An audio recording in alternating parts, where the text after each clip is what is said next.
Alors, installe-toi, c'est du VIP gratuit. Alors bonjour, c'est Fred Tipster du site gagnerfuté.com. Donc dans cette vidéo, je vais passer à la loupe l'ensemble des matchs de Bundesliga, la 7e journée du vendredi 1er, un match avancé au dimanche 3 octobre.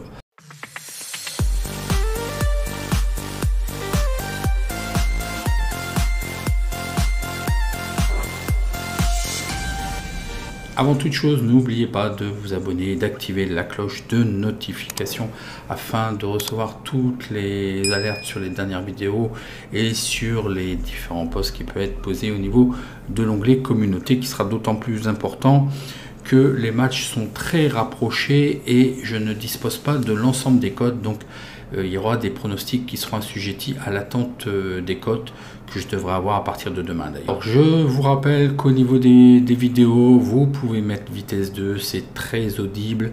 Vous pouvez passer d'un pronostic à l'autre avec la timecode. Donc voilà, comme ça. Et en descriptif, vous avez aussi les liens directs d'un pronostic à l'autre. Donc plutôt que de revoir toute la vidéo, vous pouvez revoir qu'un seul pronostic. Avant de voir les résultats, je vous fais un petit disclaimer. Attention quand même, hein, vous n'êtes pas sans savoir que là on est sur une période de 3 matchs d'un match tous les 3 jours. Donc attention aux clubs participants à la Ligue des Champions et à la Ligue Europa. D'ailleurs, votre travail sera de vérifier au niveau des effectifs, car suite à ces matchs, il est fort probable qu'il y ait des nouveaux blessés qui apparaissent par rapport à ce que je vais vous dire. Donc il faudra checker quand même au niveau des absents. Alors les résultats, donc uniquement là où je vous avais donné un avis sur l'ensemble des matchs, sauf que je n'avais retenu qu'un certain nombre de pronostics fermement. Leverkusen Mayence, je vous ai proposé un match nul mais sécurisé, donc c'est un pari remboursé. Francfort Cologne, je vous avais proposé le match nul sécurisé avec le 1. Et là, le pari est gagnant puisqu'ils ont fait match nul. Et je vous avais proposé les deux équipes marquent oui. Et ils ont fait 1-1. Donc ce sont deux paris gagnants. Offenheim-Wolfsburg, je vous ai proposé le 2. Bon bah là, Offenheim l'a emporté 3-1. Wolfsburg a un petit peu continué, un petit peu son petit coup d'arrêt, donc il faudra revoir ça. Pour ce qui est de l'Union de Berlin-Bielefeld, je vous ai proposé le match nul, remboursé 6-1. Et là, bon bah Berlin l'a emporté, donc c'est un pari remboursé. Et Mönchengladbach-Dortmund, je vous ai proposé le BTS, les deux équipes marquent. Ce qui me semblait le plus probant. Le problème, c'est qu'au bout de la 40e, Mönchengladbach était 11e, 11 contre 10, donc ça change le match, les donnes sont changées.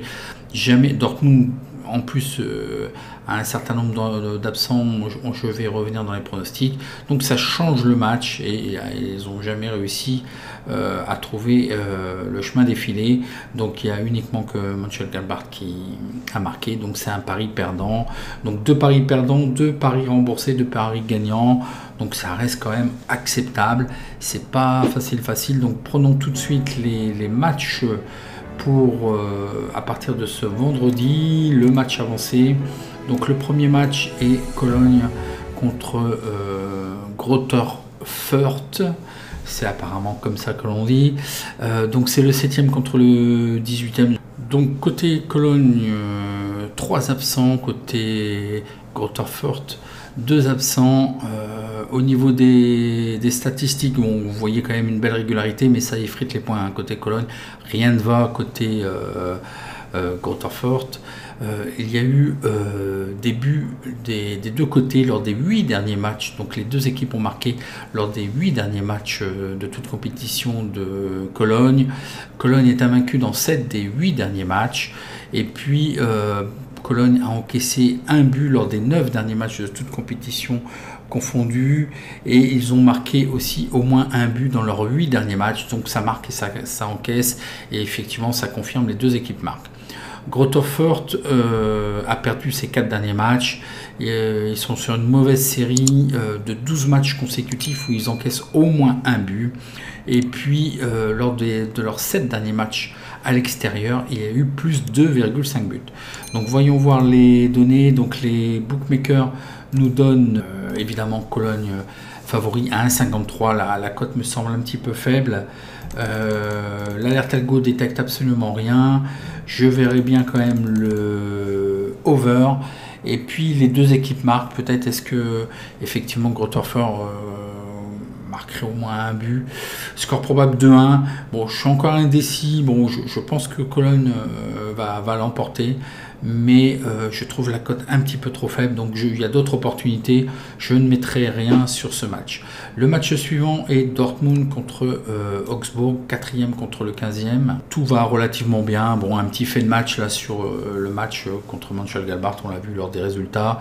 Malgré tout, Dortmund a quand même 8 absents, donc quand même deux joueurs importants, dont toujours vraisemblablement Haaland et puis Daoud, qui est un milieu de terrain. Donc un attaquant, un milieu de terrain, et puis le milieu de terrain, c'est un carton rouge qui le purge. Pour ce qui est d'Augsbourg, c'est pareil, 5 absents, dont un seul, c'est un défenseur, Inigo, qui serait absent. Au niveau des statistiques à domicile, lors des 15 derniers matchs à domicile, Dortmund est invaincu à la mi-temps. Ils sont invaincus dans 14 des 17 dernières rencontres. À domicile, Dortmund a remporté ses 7 derniers matchs. Lors des 6 derniers matchs à domicile, les deux équipes ont marqué, donc attention, des buts des deux côtés. Est-ce que Augsbourg serait capable de marquer? Il n'y a pas énormément de buts côté Augsbourg. Dortmund a marqué un but à domicile lors des 28 derniers matchs. Et par contre aussi, c'est pareil, ils ont encaissé un but lors des 9 derniers matchs de toute compétition confondue. Donc voilà, ça marque, mais ça encaisse aussi un petit peu. Augsbourg, justement, n'a pas marqué de but lors des 3 derniers matchs à l'extérieur. C'est ce que je vous disais, il y a peu de buts côté Augsbourg. Voyons voir les données, donc sans trop de soucis, 1,23, Dortmund est donné favori. L'alerte algo ne détecte rien, mais de par les cotes, là c'est complètement bloqué.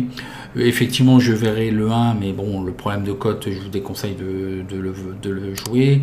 Le over, mais sachant qu'il y a des absences, sachant qu'Haaland n'est pas là, Ross est de retour, puisque vraisemblablement il était en Ligue des Champions. Peut-être quand même avec un match tous les 2 jours, peut-être 2-0, 3-0. Bon, je vous ai marqué 3-0, mais ça serait sur les ratios habituels de Dortmund. Là, peut-être avec un match tous les 3 jours, peut-être 3-0. Et puis le BTS, non, Augsbourg ne marque pas. Ça serait peut-être aussi intéressant, peut-être un 2-0, 3-0. Et effectivement, Augsbourg ne marque pas. Bon, c'est pareil, il y a d'autres opportunités, donc sur ce match-là, je ne vais pas m'étendre et je ne prendrai rien. Voyons voir le match suivant qui est Hertha, 12e contre Fribourg qui est 5e. Donc côté Hertha, 8 joueurs absents, attention, donc 2 joueurs quand même importants, ils sont en défense en plus. Pour ce qui est de Fribourg, aussi 2 joueurs absents, mais rien vraiment très grave. Vous voyez, une très belle régularité de Fribourg. Côté Hertha, ça a quand même tendance à avoir du mal. Bon, ils ont accroché Bochum et Grotterfer, mais bon, voilà, ils sont en difficulté aussi. Donc c'est vraiment pas folichon. Côté des statistiques, côté Hertha, ils sont invaincus dans 7 des 8 derniers matchs à domicile. Donc vraisemblablement aussi, ça reste quand même mieux à domicile. Mais aussi, c'est par rapport à la saison dernière. Il y a eu plus 2,5 buts lors des 7 derniers matchs de Bundesliga. Donc ça marque, ça encaisse. Et il concède une moyenne de 2,57 buts par match, ce qui me semble quand même beaucoup. Par contre, Fribourg, c'est beaucoup mieux quand même. Ils sont invaincus dans leurs 7 derniers matchs et aussi invaincus consécutivement.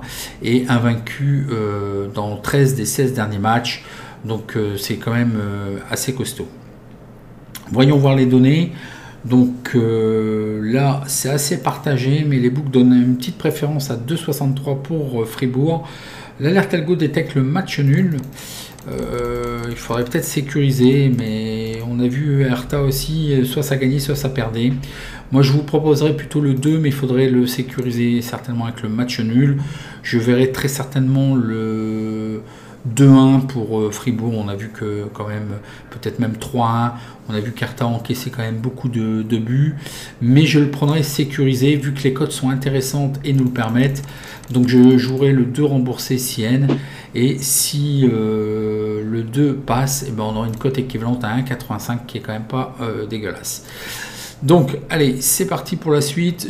Stuttgart 13e contre Hoffenheim 9e. Donc côté Stuttgart, ça alterne. Rien vraiment de folichon, c'est pareil. 6 joueurs absents, dont un important, un milieu de terrain. Côté Hoffenheim aussi, attention, milieu de terrain est touché aussi, 2 absents importants. Mais en tout, il y a 5 absents, dont les 2 milieux de terrain. Ça peut être gênant, donc bon, ça risque de faire peut-être des petits soucis en milieu de terrain. Côté des statistiques, Stuttgart n'a gagné qu'un seul de ses 7 derniers matchs. Il y a eu plus 2,5 buts dans leurs 3 derniers matchs à domicile. Ils ont marqué en moyenne 2,67 buts à domicile. Donc l'air de rien, ça marque quand même. Côté Hoffenheim, ils sont invaincus dans 12 des 14 derniers matchs. Ils ont gagné un seul de leurs 12 derniers matchs à l'extérieur. Et ils marquent en moyenne 2 buts. Donc vraisemblablement déjà, ça va marquer des deux côtés. Les books nous donnent Hoffenheim favori à 2,50. Moi, ce que je vous propose, c'est le 2, effectivement, la victoire de Hoffenheim, et puis de le sécuriser avec le match nul, puisque les cotes nous le permettent. Le over serait peut-être pressenti aussi. Je ne l'ai pas pris. Là, ce que je prends uniquement, c'est le 2, remboursé Sienne, et puis la cote équivalente serait à 1,88. Je pense qu'Hoffenheim peut faire encore quelque chose, mais sécurisons, sait-on jamais.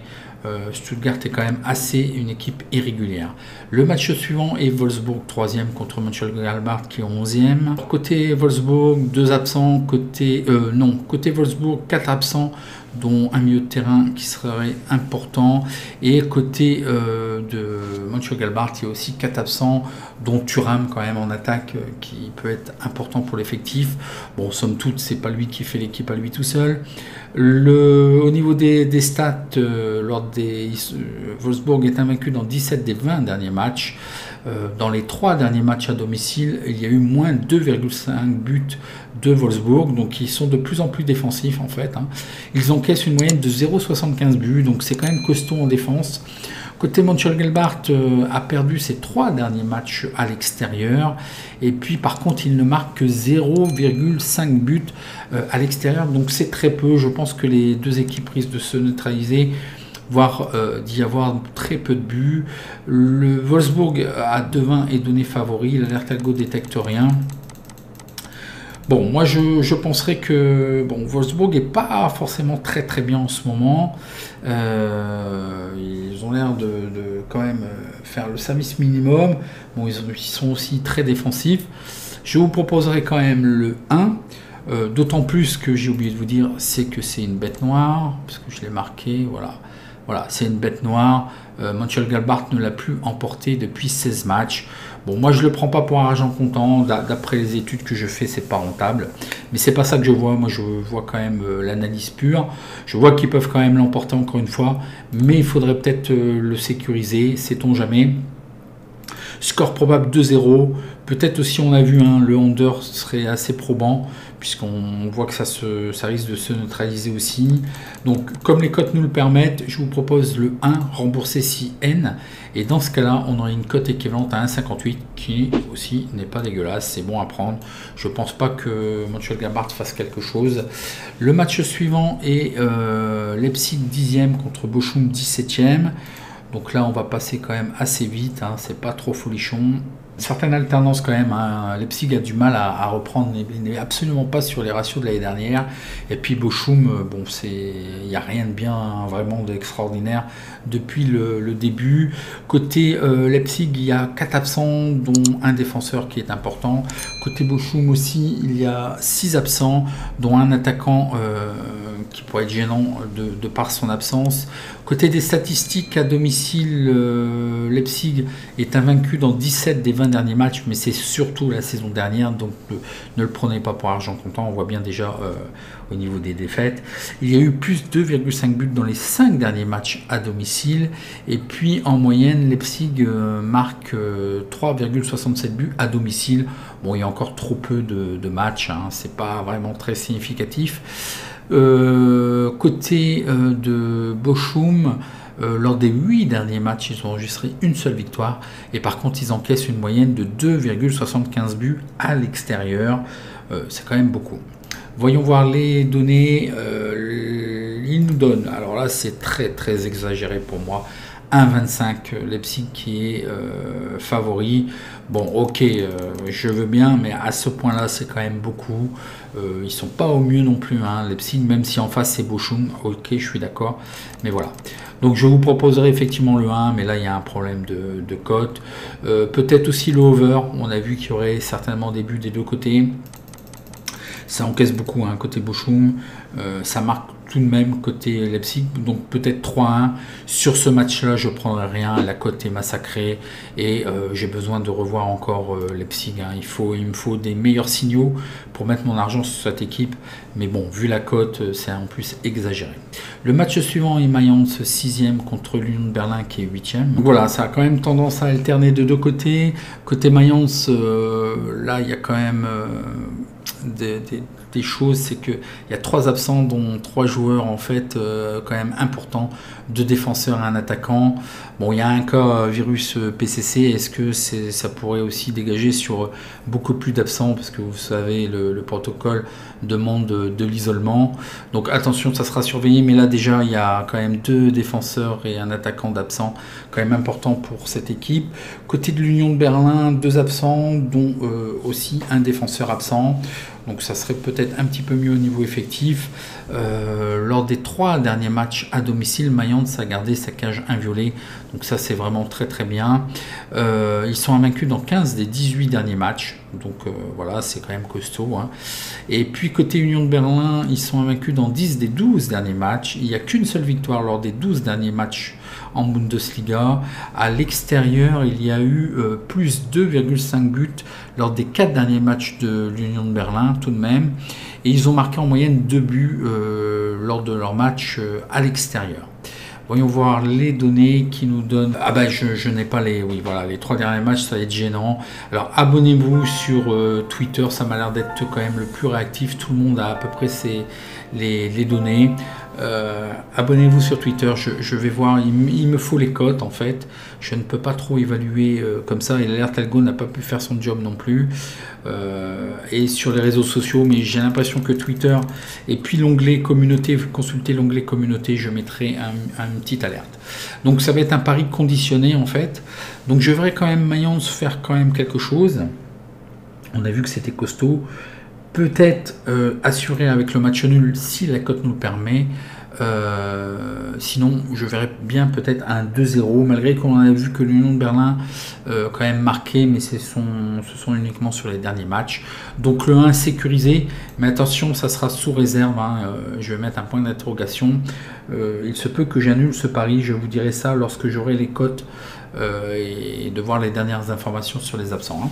Donc dans ce cas-là, je jouerai le 1 remboursé CN si les cotes le permettent, c'est-à-dire que si la sécurisation permet de faire au moins une cote de 1,51 qui en fait couvre 66%, donc le 1 et le N, hein, 66% des possibilités de résultats. Voilà ce que ça veut dire. Voilà pourquoi j'utilise ce filtre. Le match suivant est Bayern premier contre Francfort 14e. Donc côté du Bayern de Munich, il y a 4 absents. Dont Pavard qui purge un carton rouge, et bon, on connaît hein, la profondeur de banc du Bayern, donc c'est de moindre grave. Toujours invaincu, par contre bah, voilà, quand même assez étonnant. 5 matchs nuls côté Francfort, ils effritent complètement leurs points, d'autant plus 4-1-1. Côté Francfort, il y a en plus 5 absents, dont 3 joueurs absents. Donc attention, risque de contre-performance. Je vais vous dire qu'un match nul est une contre-performance, mais eux, ils font que ça. Et le problème, c'est que c'est en défense, c'est 3 défenseurs, donc attention. Si le match se passe très bien côté Bayern au niveau de la Ligue des Champions, je pense que ça va être le carton plein, hein. On va pouvoir s'attendre quand même à une flopée de buts. Au niveau du Bayern, donc ils sont invaincus lors des 20 derniers matchs à domicile. Bon, toutes les stats sont énormes, hein. Ils sont invaincus dans 49 des 53 derniers matchs. Lors des 12 derniers matchs consécutifs, ils sont invaincus à la mi-temps. Lors des 8 derniers matchs, ils ont gagné à domicile et ils ont marqué au moins un but dans leurs 55 derniers matchs. Il y a eu plus 2,5 buts lors des 8 derniers matchs. Ça doit être à domicile parce que là il y a un match nul, j'ai oublié de le marquer. Côté Eintracht Francfort, on n'a perdu aucun de ces 5 derniers matchs, donc vous le voyez là, et effectivement ils font énormément de matchs nuls. Prenons les données, hein, on ne va pas s'attarder, je pense que largement le Bayern sera favori avec une cote quand même assez basse. Je vous conseille le 1, le Bayern, peut-être 3-1, 3-0, 4-1, 4-0. Là, je pense qu'en plus, avec le problème de défense au niveau de Francfort, ça va être très difficile. Bon, je pense que la cote sera beaucoup trop basse. Je ne la prendrai certainement pas. Mais comme je vous dis, j'alerterai, je confirmerai ou pas ce pronostic. Je ne compte pas le prendre parce que je sais très bien que la cote sera très basse. Allez, passons très vite au match suivant, Bielefeld de Leverkusen, le dernier match, le 16e contre le 2e. Donc Bielefeld n'a toujours pas gagné, il y a 5 absents, dont 2 joueurs quand même importants, un en attaque et un en défense. Côté Leverkusen, il y a 7 absents, dont 2 importants aussi, un milieu de terrain et un défenseur. Malgré tout, c'est quand même beaucoup mieux côté Leverkusen. Il faudra voir après les matchs de Coupe d'Europe ce que ça donne quand même. Mais ça donne quand même un visuel assez intéressant. Bielefeld n'a subi aucune défaite lors des 6 derniers matchs à domicile. Donc voilà, on voit, ça fait quand même des matchs nuls. Et par contre, ils ont gagné que 2 matchs lors des 11 derniers matchs à domicile. Côté Leverkusen, ils sont invaincus dans 7 des 8 derniers matchs et ils ont marqué au moins un but dans leurs 10 derniers matchs consécutifs. Donc c'est quand même intéressant, ça marque. Donc je ne peux pas vous donner au niveau des cotes. Je pense que Leverkusen sera quand même favori. L'alerte algo ne peut rien détecter puisqu'ils ne peuvent pas étudier la cote. Qu'est-ce que je verrai sur ce match ? Est-ce que Bielefeld sera encore capable d'accrocher, sachant qu'en plus Leverkusen aura eu des échéances européennes? Bon, si les cotes le permettent, on pourrait peut-être prévoir le 1-1. Malgré tout, je pense que Leverkusen aura quand même quelque chose d'intéressant à faire. Le souci, c'est le match juste avant. Est-ce que ça va les pénaliser? Si les cotes le permettent, je jouerai le match nul remboursé 6-2, mais je vous confirmerai, je pense que les cotes seront quand même assez basses en faveur de Leverkusen et il ne sera pas possible de le sécuriser. Après le under, j'ai un petit peu de doute, sachant que peut-être que Leverkusen peut peut-être gagner 2-0, 2-1. J'ai beaucoup d'incertitudes. Il faudrait voir un peu leur parcours aussi après leur match de Coupe d'Europe. Donc voilà, je ferai une alerte par rapport à ce match. Donc voilà, si vous avez apprécié, un petit like, je répondrai à vos questions en commentaire. N'oubliez pas de vous abonner sur les réseaux sociaux, hein. Je mettrai pour ces 3 derniers pronostics une alerte. Allez, en attendant, bon match et à la prochaine vidéo. Merci.